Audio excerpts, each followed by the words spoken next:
Hello guys. तो आज हम लोग आपके लिए लेकर आए हैं डायमेंशन का सेकंड पार्ट। तो इसमें ये पूरा कंप्लीट भी हो जाएगा, ठीक है। और यूपी टीजीटी के लिए यूपी टीजीटी, ठीक है। और पीजीटी के लिए भी यही रहता है, उसमें कुछ ऐसा खास नहीं है, ठीक है। तो यूपी पीजीटी और टीजीटी दोनों के ही ये काम आएगा, ठीक है। तो पिछले वाले लेक्चर में हम लोगों ने देखा था कि किसी भी क्वांटिटी की कुछ भी दिया जाए तो हम उसकी डायमेंशन कैसे फाइंड कर सकते हैं। सिंपल से कोई भी फार्मूला अपने को दिया जाए, उस फार्मूले की डायमेंशन अपने निकाल सकते थे, ठीक है। तो और इसका एक यूज होता है कि डायमेंशन चेक करना कि कोई फार्मूला ठीक है या नहीं, वो डायमेंशनली करेक्ट है कि नहीं, ये चेक करने के लिए भी डायमेंशन का एक यूज होता है, ठीक है। तो आपको दिखाता हूँ। जैसे लिखा है t इक्वल टू, एक फार्मूला ले लेते हैं, t इक्वल टू 2π√L/g, एक ये फार्मूला होता है, ठीक है। अच्छा, डायमेंशन की एक कंडीशन में मतलब थोड़ी सी इसमें एरर मान लो या इसकी लिमिटेशन होती है कि ये किसी भी कांस्टेंट टर्म की डायमेंशन नहीं, मतलब कांस्टेंट टर्म के बारे में कोई इन्फॉर्मेशन नहीं देता है।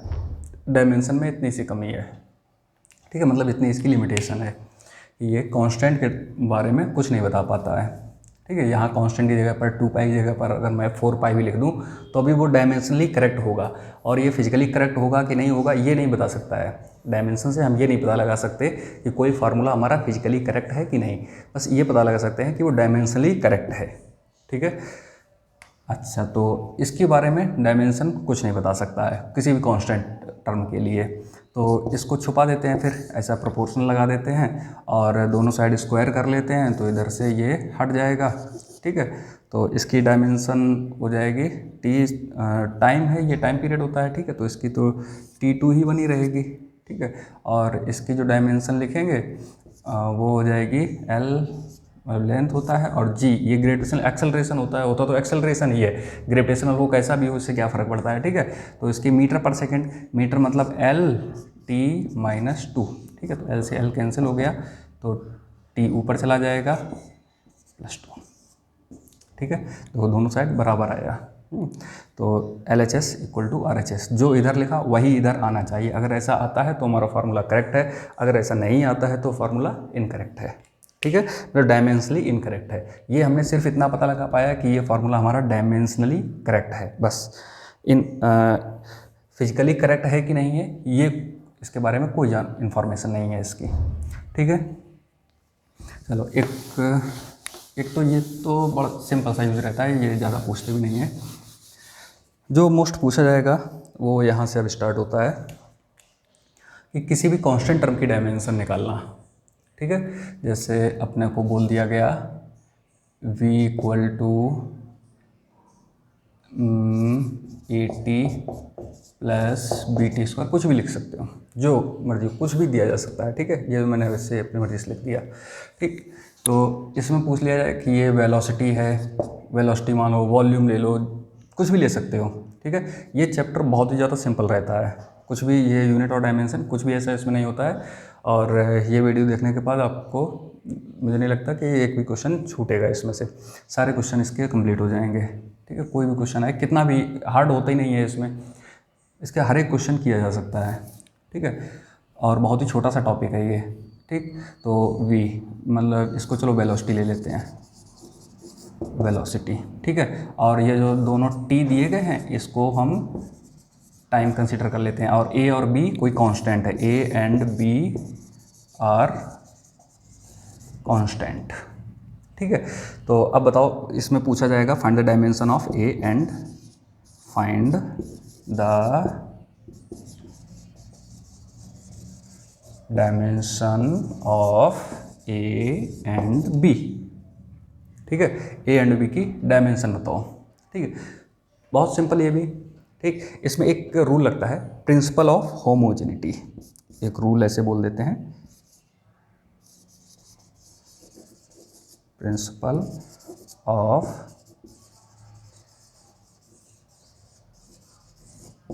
होमोजेनिटी, ठीक है। इस रूल का यूज करते हैं, मतलब समानता का सिद्धांत, ठीक है। इसका मतलब क्या हुआ, समानता का सिद्धांत, ठीक। नाम है समानता का सिद्धांत, ठीक है, तो देखना वो ये बताता है अगर ये टर्म v लिखा है, ठीक है, तो ये भी पूरा v रहेगा, मतलब अगर ये वेलोसिटी लिखा है तो ये भी वेलोसिटी ही होगा और ये भी वेलोसिटी ही होगा, ठीक है। हम थोड़ा ऐसे और भी सोच सकते हैं कि किसी भी क्वांटिटी में हम कौन सी दूसरी क्वांटिटी ऐड और सब्ट्रैक्ट कर सकते हैं। जैसे लेंथ दिया गया, आपको सिंपल सा लेते हैं, जैसे लेंथ दिया गया, ठीक है, तो लेंथ में क्या हम टाइम को ऐड कर सकते हैं? क्या हम मास को सब्ट्रैक्ट कर सकते हैं लेंथ में से? नहीं कर सकते ना तो लेंथ में हम टाइम को ऐड कर सकते हैं, ना टाइम को सब्ट्रैक्ट कर सकते हैं, ना ही मास को ऐड कर सकते हैं, ना मास को सब्ट्रैक्ट कर सकते हैं, ना ही उसमें टेम्परेचर मिला सकते हैं लेंथ में। ऐसा लेंथ के साथ कुछ नहीं कर सकते हैं, ठीक है। लेकिन हाँ, मल्टीप्लाई और डिवाइड कर सकते हैं, ऐसा नहीं ऐड और सब्ट्रैक्ट नहीं कर सकते हैं, लेकिन मल्टीप्लाई और डिवाइड कर सकते हैं। इसके करने से, मल्टीप्लाई और डिवाइड होने से अपने पास एक तीसरे टाइप की क्वांटिटी जनरेट हो जाती है, ठीक है, जिन्हें डेराइव्ड क्वांटिटी बोलते हैं। वो देखो सभी डेराइव्ड क्वांटिटी मल्टीप्लिकेशन और डिवीजन से ही निकल के आती हैं, किसी में एडिशन और सब्ट्रैक्शन नहीं होता है, ठीक है, मतलब जोड़ा और घटाया नहीं जाता है, हमेशा गुना और भाग ही किया जाएगा किसी भी दूसरी क्वांटिटी को बनाने के लिए, ठीक है। तो किसी एक क्वांटिटी में, अब कोई भी टाइप की क्वांटिटी, जैसे स्पीड है, स्पीड में किसको जोड़ सकते हैं? स्पीड को ही। किसको घटा सकते हैं? सिर्फ स्पीड को ही, ठीक है। तो ये स्पीड अगर लिखा हुआ है, ठीक, तो स्पीड में ये दो क्वांटिटी जोड़े जा रहे हैं, देखो, ठीक है, तो कौन सी दो क्वांटिटी जोड़ सकते हैं स्पीड के लिए? तो ये भी स्पीड ही होगा और ये भी स्पीड ही होगा, ठीक है, दोनों ही स्पीड में स्पीड ही जोड़ सकते हैं और स्पीड को ही घटा सकते हैं, ठीक है। तो ये क्या लिखा रखा है? स्पीड। ये भी क्या लिखा रखा है? स्पीड। तो प्रिंसिपल ऑफ होमोजेनिटी ने क्या कहा? v = at, और जो b है ये भी क्या है? वेलोसिटी ही है, मतलब v =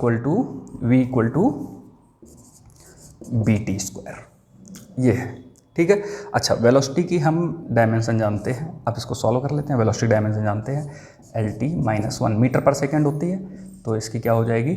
इसकी यूनिट होती है मीटर पर सेकेंड, ठीक है। डिस्प्लेसमेंट अपॉन टाइम रहता है, displacement of length upon time मतलब सेकेंड, ठीक है, तो मीटर पर सेकेंड इसकी यूनिट हो जाएगी, और यूनिट मीटर पर सेकेंड, मीटर तो LT-1 अपॉन है ऊपर जाएगा, ठीक है। तो इसका तो LT-1 इक्वल टू, इसका भी चलो डायमेंशन लिख लेते हैं, इसका यही कांस्टेंट है, ठीक, इसका तो पता नहीं, इसका पता करना है, ठीक। तो T ये तो टाइम है, ये हम जानते हैं, चलो इसका डायमेंशन लिख लिया इधर, ठीक है। इसको इधर भेज दो, इसे इधर भेजा, ठीक है, इधर लिख लेते हैं, इसको इधर भेजा, तो देखो A इक्वल टू क्या मिला अपने को? LT-1 अपॉन T, ठीक है। अब ये T ऊपर जाएगा तो ये +1 है, ऊपर जाएगा तो फिर ये भी -1 हो जाएगा, तो देखो क्या आएगा? LT-1 T-1, ये बन गया LT-2 इक्वल टू, ये लो A का डायमेंशन आ गया, ठीक है। कोई भी रॉकेट साइंस नहीं इसमें, एकदम बिल्कुल सिंपल सा है, इजी सा, कुछ भी इसमें हार्ड नहीं होता है, ठीक है। अब चलो B का भी ऐसे देख लेते हैं, B का उठाते हैं इसमें से, इधर इसको हटा दें, तो B को भी इसी से इक्वेट करा दो, ठीक है। तो B को लिखते हैं V = BT², ठीक है। अच्छा, V की डायमेंशन क्या है? LT-1, इसका B का तो पता नहीं, और ये T है, स्क्वायर लगा तो फिर पावर 2, ठीक, इसको इधर लेकर के आए, तो B इक्वल टू क्या हो गया? LT-1 अपॉन T2, ठीक, इसको ऊपर लेकर के जाएंगे, -2 हो जाएगा, तो आंसर आएगा हमारे पास LT-3, आंसर हो गया ये भी इसका, ये लो B का निकल आया, ठीक है। तो ये एकदम बिल्कुल इजी सा पार्ट, ठीक है। कोई भी अब इसमें क्वेश्चन मिले हम उसे तुरंत सॉल्व कर सकते हैं, ठीक। अच्छा, एक और क्वेश्चन इस पर सॉल्व करते हैं, फिर आगे बढ़ते हैं।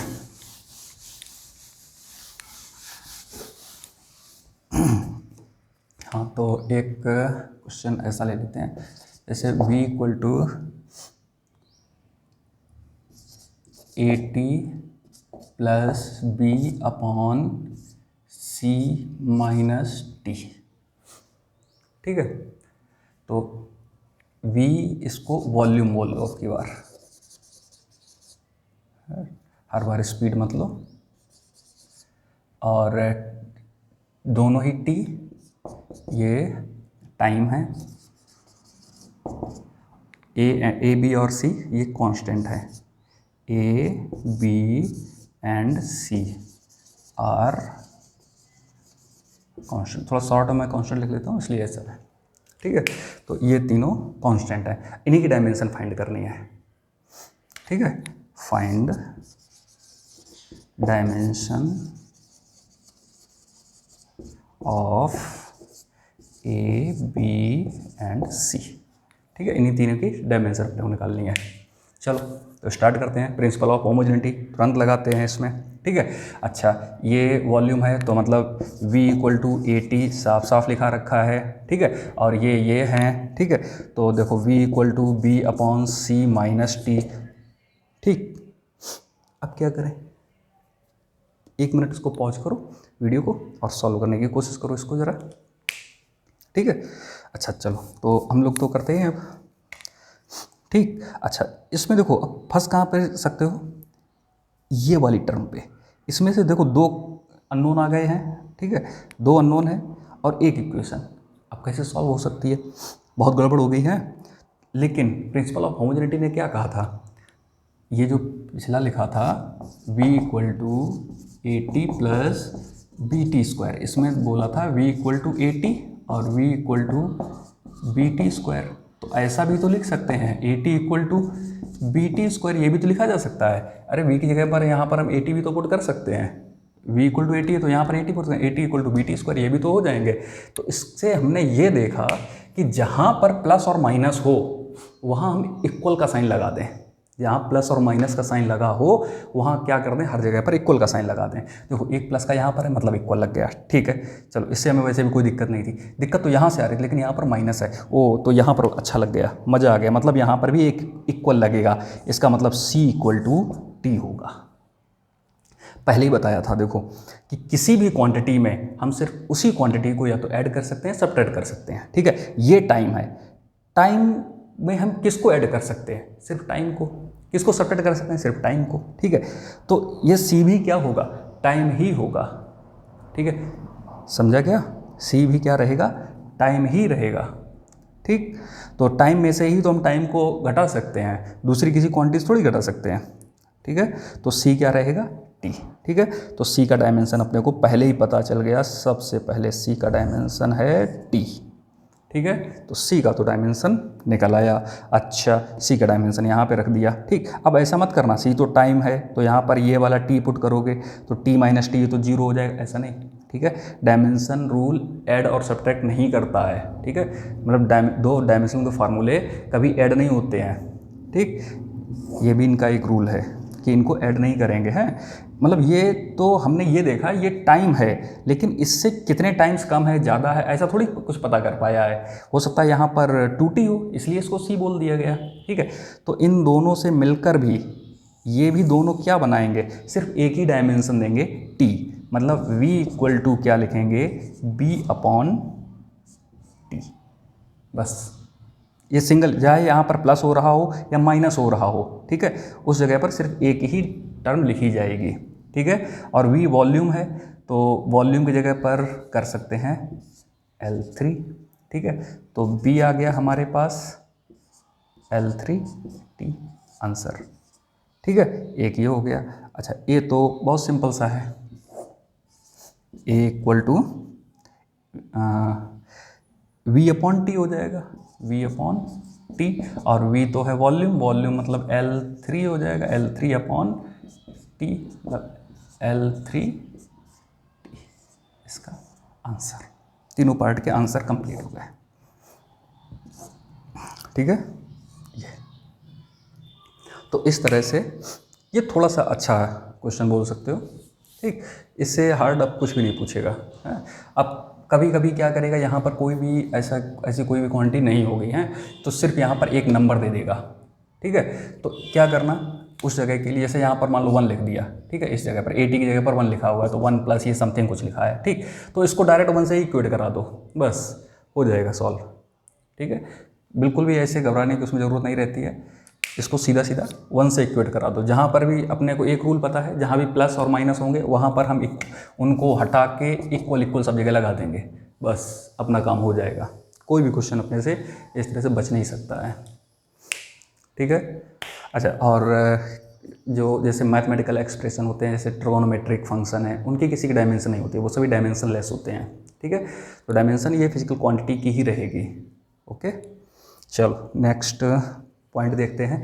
एक तो ये अपना हो गया, किसी भी अननोन की मतलब किसी भी कांस्टेंट की हम डायमेंशन पता कर सकते हैं, वो क्या होगा, ठीक है। अच्छा देखो, डायमेंशन पता कर सकते हैं तो हम यूनिट भी बता सकते हैं, कभी हो सकता है यूनिट भी पूछ दिया जाए, ठीक। तो देखो इसकी यूनिट क्या होगी, इसकी भी यूनिट हम लिख सकते हैं ए की। देखो L3T, L किसको बताता है, लेंथ को, ठीक है। तो यूनिट हो जाएगी मीटर क्यूब सेकेंड, इसकी यूनिट हो गई है, ठीक है। इसकी यूनिट हो जाएगी, इसकी भी मीटर क्यूब सेकेंड हो जाएगी। दोनों सेम सेम आ रहे हैं क्या, AT नहीं, ये -1 है, ठीक है, ऐसा लिख सकते हैं इसको, ठीक है, मीटर क्यूब पर सेकेंड, ठीक है। और ये है मीटर क्यूब सेकेंड, इसकी यूनिट हो जाएगी, और C की यूनिट सेकेंड, ठीक। इस तरह से हमारे की यूनिट भी लिख सकते हैं, कोई दिक्कत नहीं है इसमें, ठीक है। तो अब इसमें शायद कोई भी प्रॉब्लम नहीं आएगी, ठीक है। चलो अच्छा, एक और काम होता है इसका जो सबसे ज़्यादा यूजफुल है, वो है रिलेशन फाइंड करना, किन्हीं भी दो क्वांटिटी के बीच में, दो फिजिकल क्वांटिटी के बीच में रिलेशन फाइंड करना। जैसे दिया जाए कि कुछ क्वेश्चन ऐसा बड़ा सा मिलेगा कि एक साइंटिस्ट है और वो एक एक्सपेरिमेंट कर रहा है, और उसने मैं एक सिंपल सा पहले फार्मूला लेकर के करता हूँ, इससे आपको थोड़ा समझ आए, और उसके बाद में कोई भी टर्म हम लोग उठा लेंगे, ठीक है। तो वो एक धागे से बांधकर, एक पत्थर को बांधकर ऐसे घुमा रहा था सर्कल में, ठीक है। तो उसमें धागे की लेंथ और पत्थर के मास और स्पीड में क्या, स्पीड का फोर्स के साथ क्या रिलेशन है, ऐसा पूछेगा, ठीक है। फोर्स के साथ लेंथ, मास और स्पीड में क्या रिलेशन है, ठीक है। तो ऐसा पूछा जाए तो हमेशा इस टर्म में लिख लिया जाता है उसको, F is directly proportional to L, M, V, ठीक है। यहाँ से स्टार्टिंग की जाती है, ठीक है। इस तरह का अगर क्वेश्चन मिलता है तो, ठीक। अच्छा, तो चलो देखते हैं इसमें। अब नेक्स्ट स्टेप क्या करेंगे, इसको सॉल्व करते हैं। F इक्वल टू लिया जाएगा, सबको पहले मल्टीप्लाई में रख लो, ठीक है, L M V ऐसा रख लिया, ठीक। सभी पर पावर दे दो, इधर वाले में ये तो पता है फोर्स, ठीक। इनका रिलेशन देखना है तो एक काम करो, इन पर सभी पर पावर लगा दो, इस पर पावर A कर दो, इसका B कर दो, इसका C कर दो, ठीक है। अच्छा, अब सभी के दोनों साइड की डायमेंशन लिख दो। फोर्स की डायमेंशन जानते हैं हम लोग, MLT-2 होती है, ठीक है। और L लेंथ का LA, मास का M रहता है MB, और वेलोसिटी मतलब स्पीड का होता है मीटर पर सेकेंड, मतलब LT-1 का होल पावर C, ठीक है। तो चलो इनको थोड़ा सा और ओपन करते हैं, इसको भी बंद कर लेते हैं, ठीक है। तो देखो इसमें ये पावर इधर -C आएगी, इस पर C आएगी, ठीक है। अच्छा, ये देखो L और L दोनों मल्टीप्लिकेशन में, और हम लोग जानते हैं कि मल्टीप्लिकेशन में पावर ऐड होती हैं, तो हम ऐसा डायरेक्ट लिख सकते हैं L to power A plus C, ठीक है। मैं थोड़ा डायरेक्ट लिख रहा हूँ, एक स्टेप मतलब ये डायरेक्ट स्टेप यहाँ से यहाँ ले जा रहा है, तो L की पावर क्या हो जाएगी A, और यहाँ से ये C मिलेगी तो A प्लस C, ठीक है। अच्छा, M का पावर, M तो और कोई नहीं, सिंगल ही है, तो M का पावर भी रहेगा। अच्छा, T का पावर -C हो जाएगा, ठीक। और इधर लिख लेते हैं MLT-2, ठीक है। अच्छा, तो इसकी पावर अब कंपेयर करा लेते हैं दोनों साइड से, ओके। अच्छा, इधर M पर पावर 1 है, L पर पावर भी 1 है, तो इधर L का पावर है A प्लस C, और इधर L का पावर है 1, ठीक है। M का पावर B इधर है 1, ठीक है। इधर T का पावर -2, इधर T का पावर -C है, फिर -C इक्वल टू -2 ऐसा लिख लो, ठीक है। माइनस ने माइनस को कैंसिल कर दिया तो C इक्वल टू 2, ठीक है। तो C इक्वल टू 2 आया, C को उठा के यहाँ पुट कर दो, ठीक। अपने इक्वेशन नंबर 1, इक्वेशन नंबर 2 और इक्वेशन नंबर 3, ठीक है। यहाँ से C तो डायरेक्ट मिल गया, तो C की वैल्यू को उठा करके यहाँ पुट किया, तो देखो A आ जाएगा अपना यहाँ 2 करेंगे, इधर जाएगा -2 हो जाएगा, मतलब a इक्वल टू आ जाएगा -1। ठीक है, कैलकुलेट कर सकते हैं हम लोग, यहाँ पर रखेंगे a इक्वल टू -1। ठीक है, अब जो ये पावर आई हैं ये सब की जगह पावर रख दो।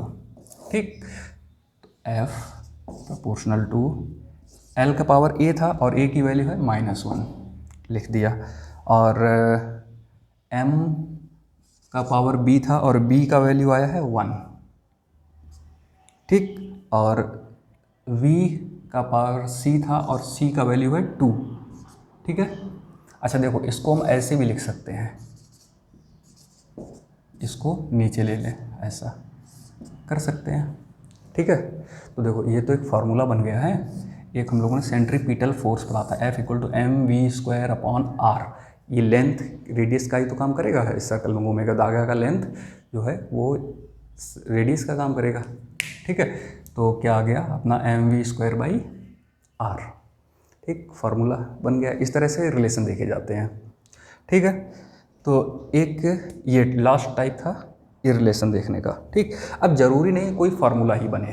ठीक है, कुछ भी दिया जा सकता है, कोई भी गंदा सा एकदम बकवास टाइप का कुछ भी मिल सकता है अपने को।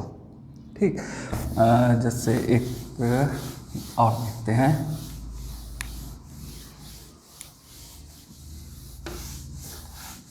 ऐसे कुछ भी एक ले लेते हैं, जैसे वेलोसिटी के साथ में प्रेशर और डेंसिटी का क्या रिलेशन होगा। ये कोई भी ऐसा रिलेशन नहीं है, मैंने ऐसे रैंडम उठा लिया है। ठीक है, चल इसको सॉल्व करते हैं। देखो क्या रिलेशन आता है इसमें। सबसे पहले तो इनकी पावर लिख लेते हैं, तो पावर लिखेंगे, इस पर a लिख लिया, इसका b लिख लिया। अब दोनों साइड की डायमेंशन लिखते हैं, तो वेलोसिटी मतलब LT-1 हो जाएगा proportional to pressure equal to होता है फोर्स अपॉन एरिया, और फोर्स की होती है MLT-2। इधर लिख लेते हैं, प्रेशर की क्या होती है force upon area, MLT-2 upon area हो जाएगा L2। ये ऊपर जाएगा, ये कैंसिल हो जाएगा, ऊपर जाएगा ये -1 हो जाएगा है, तो ML-1T-2। ठीक है, तो प्रेशर की डायमेंशन क्या हो गई, ML-1T-2 का होल पावर a। ठीक, इस तरह से डेंसिटी होता है मास अपॉन वॉल्यूम। ठीक है, तो मास का तो m हो जाएगा और वॉल्यूम का L3 हो जाएगा, ये ऊपर जाएगा तो ML-3 हो जाएगा, ML-3 आ जाएगा।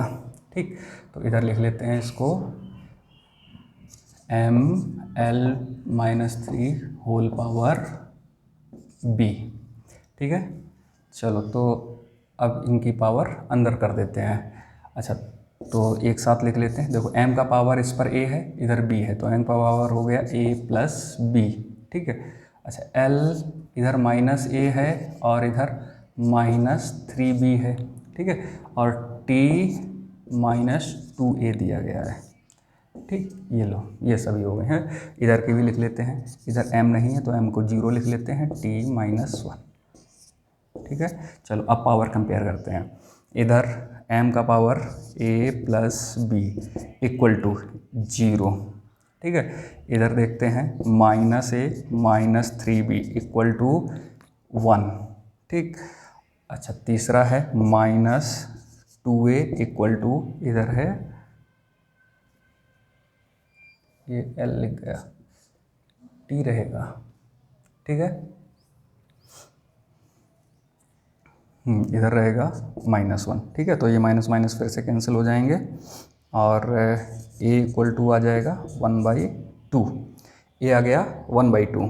ठीक है, तो b हम फाइंड कर सकते हैं। a जब पता चल गया तो a की सीधे वैल्यू यहाँ पर पुट कर दें।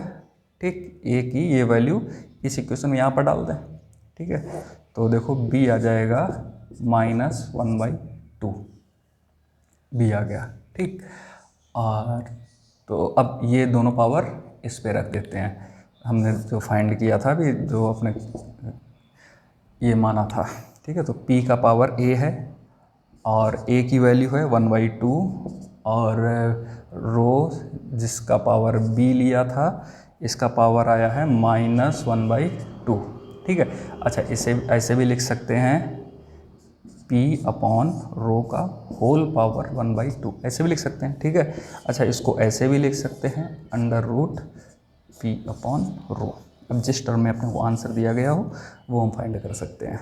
ठीक है, यहाँ से दिया गया हो तो हम यहीं रुक जाएंगे, ये दिया गया हो तो ये भी ये सॉल्व कर देंगे। ठीक है, तो इस तरह से कोई भी रैंडम रिलेशन उठा के दिया जा सकता है और हम उसको सॉल्व कर सकते हैं। ठीक है, तो अपना ये डायमेंशन चैप्टर कंप्लीट होता है। ठीक, अब इसमें अपने को जैसे जैसे हम लोग फिजिक्स पढ़ते चलेंगे तो सभी जितनी भी क्वांटिटी हैं उनकी सबकी डायमेंशन वहीं पे देखते चलते हैं, फालतू में अलग से बैठ के उसको रटने से कोई फ़ायदा नहीं होता है। ठीक है, तो अपने को इतना समझ आ गया है कि किसी की भी डायमेंशन फाइंड कर सकते हैं हम लोग। ठीक है, और बहुत ही छोटा सा चैप्टर है, यूनिट डायमेंशन बहुत छोटा है, बहुत ही सिंपल है। ठीक है, और इससे श्योर क्वेश्चन भी आता है और सॉल्व भी 100% होता है। ठीक है, तो इसकी एक्यूरेसी बहुत ज़्यादा अच्छी होती है, लगभग 99% इसके क्वेश्चन सॉल्व ही हो जाते हैं। कभी शायद कोई ऐसा गंदा सा फंस जाए कि वहाँ पर उस टाइम में सॉल्व ना हो पाए, लेकिन बाहर आओगे तो फिर भी सॉल्व हो जाएगा। ठीक, तो चलो तो नेक्स्ट अपना लेक्चर नेक्स्ट वीक टाइम करते हैं। ठीक है, थैंक यू।